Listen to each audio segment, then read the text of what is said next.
Good morning. Good morning, Coach. All right, group, if you have a question, please once again use the raised hand button. And Andrew Jones, you're first up. Hey, Coach, in the last two games, Emery and Antoine have just 4 catches for a total of 28 yards, and I think they played 221 combined snaps. What do they have to do? What do you guys have to do as an offense to get them more involved? You know, that's a great question because it's something we're discussing right now. We have there's a huge premium here, Andrew, and you've heard me say this for a long time on ball distribution. You know, we want equal distribution. We want people to be able to or feel like they have to defend all of our skill positions.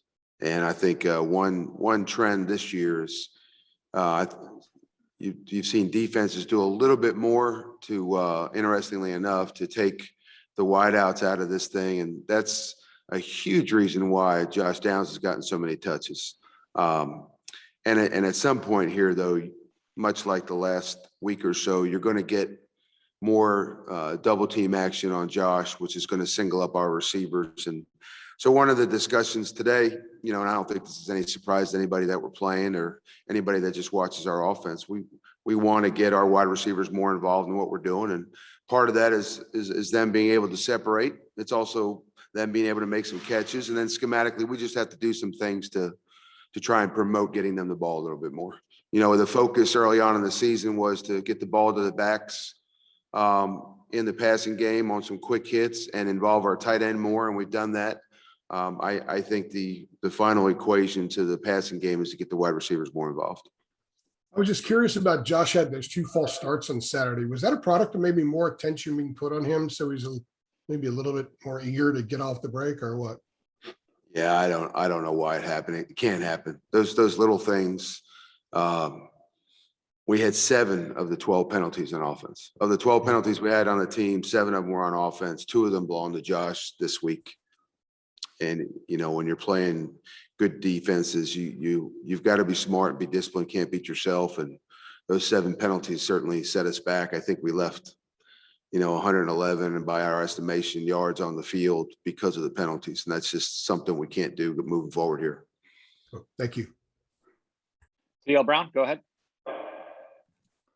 Hi, Phil. I was curious of what you felt like went right. It seemed like early on in that game, you guys did a good job of keeping their defense off balance and with some of the formations and with just some of the creative ways you guys were able to distribute the ball like you were talking about.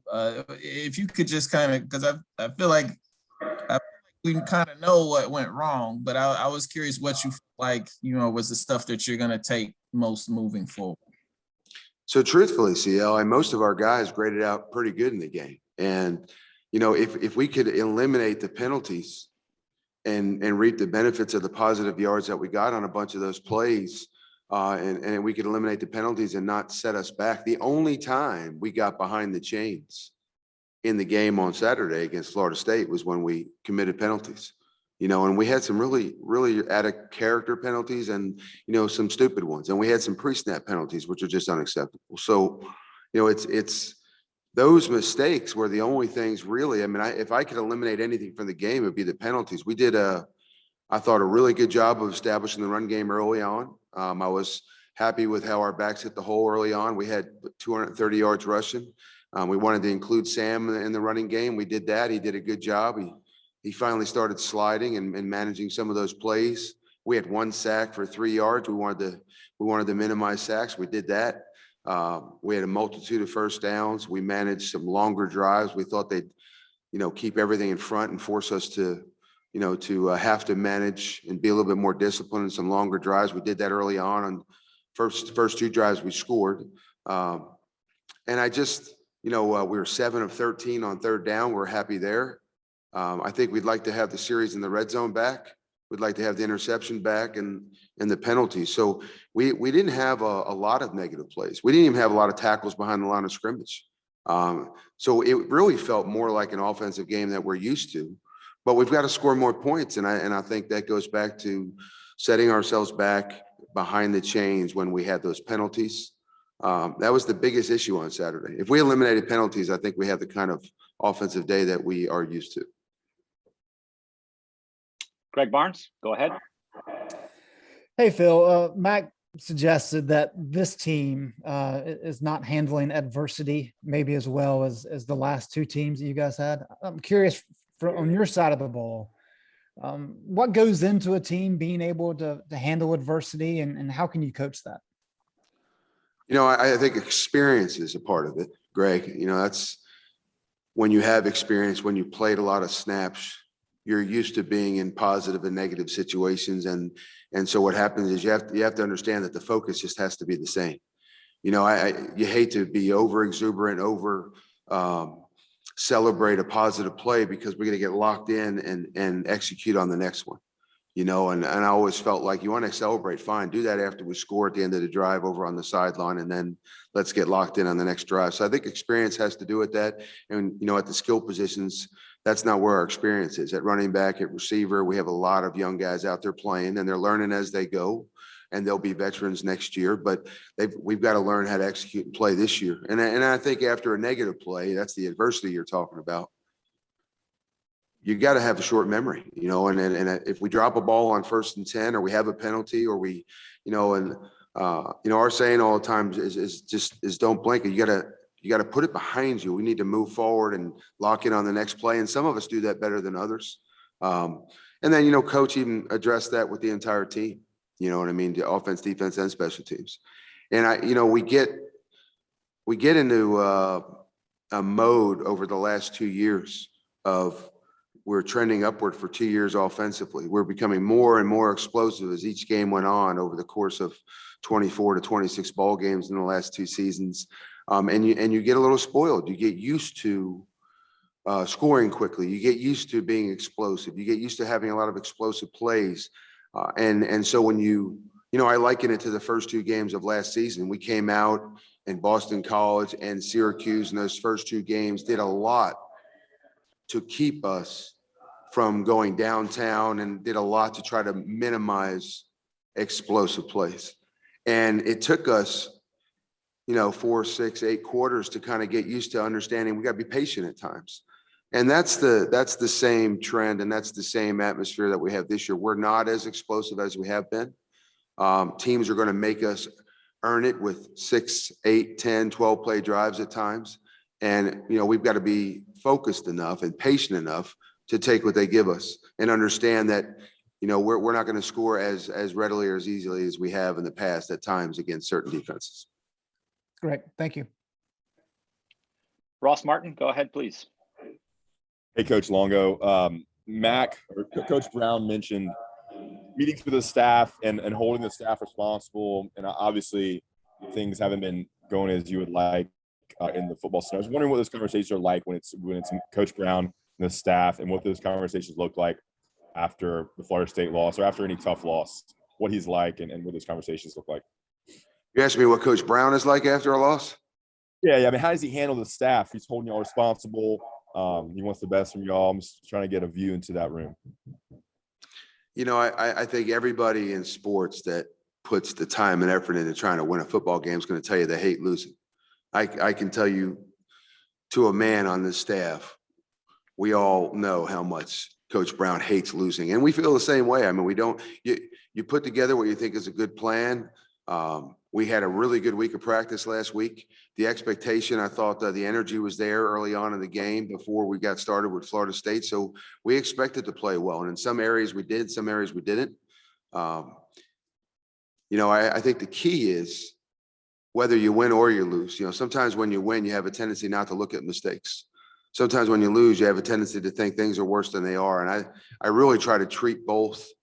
And we try to, I think, get our players to treat both the same way. Win or lose, there are good things in the game that you want to build on. There's bad things in the game that you want to correct or polish and get corrected for the next game. And, you know, I think there's a very strong understanding about how much Coach does not like winning. I think the staff does not like losing. I think the staff feels the same way. And you're just that much more motivated to get your team back on track. And I feel the players, probably have the same mindset. Okay, over to Gregory Hall.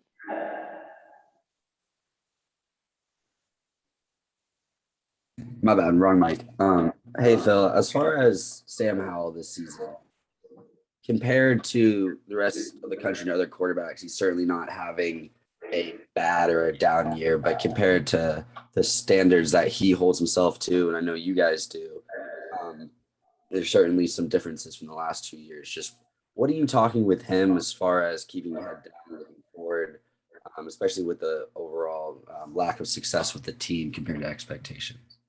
So I think, I sound like a broken record here, but the number one issue, and he threw one pick in the game. And outside of that, mentally, he played a near perfect football game. I mean, he did it. We talked about the emphasis last week was damage control on plays that don't initially go as planned. We had very few of those plays this week. And when we did have those plays, he managed them very well. That's one of the reasons we only had one sack. He threw a couple balls away. I think he ran more decisively at times on some pass plays where we feel like there are some built-in draws. We don't necessarily call a draw, but that's part of our thinking. That's part of our mindset on certain pass plays with regards to what the defense is doing up front. And that's why he's been so aggressive on pass plays. And I think from a mental standpoint, he did a great job. But the coaching, probably the best aspect of what he does is, and I remind him all the time, just play the play within the play. Just play the play. Each down is its own play, and is its own world. You can't let the result maybe in the same play earlier in the game affect what you think might happen on this one. And he does such a great job of preparing that he has a very good understanding of what the defense is doing and what they're in pre-snap. The difference right now is there isn't as much explosive talent around Sam as there was last year, and that's fine. But we can't go outside of our framework and try to do more than we're capable of doing. And this past game and the games that he's played well this year are great examples of him staying inside the framework of what he's capable of. The good thing for us is Sam's capable of a lot, so he can do a lot, and he's a huge weapon. And hopefully we can keep him playing the way he did last week. Okay, last one for Coach Longo. Luciano, go ahead. Hey, Coach, I hope you're doing well. It seems like DJ Jones is having a bigger role each game. What are your thoughts on his progress during this season? Well, we're happy about his progress because he's getting healthier. And as he gets healthier, we give him more reps. And as he gets more reps, I think players get better when they play. And this kid has a strong desire to be a really, really good running back. He wants to be a huge contributor in the system. And so he's a huge supporter of Ty Chandler, and he's trying to develop his own niche, his own role, his own way of contributing. And this was probably, I think, the most snaps he's gotten a game as we've gone through. And I think he's getting back to where he's close, if not already at 100%. And so we'll continue to use DJ along with Ty as, we get into the second half of the season. But very, very happy with his development, very happy with his understanding of the system. And I think right now those are the two guys that are healthiest and have maybe the best overall understanding of the offense. Great. Thanks, Phil. Appreciate a few minutes this morning. So you got it. All good. You guys have a great week. We'll see you.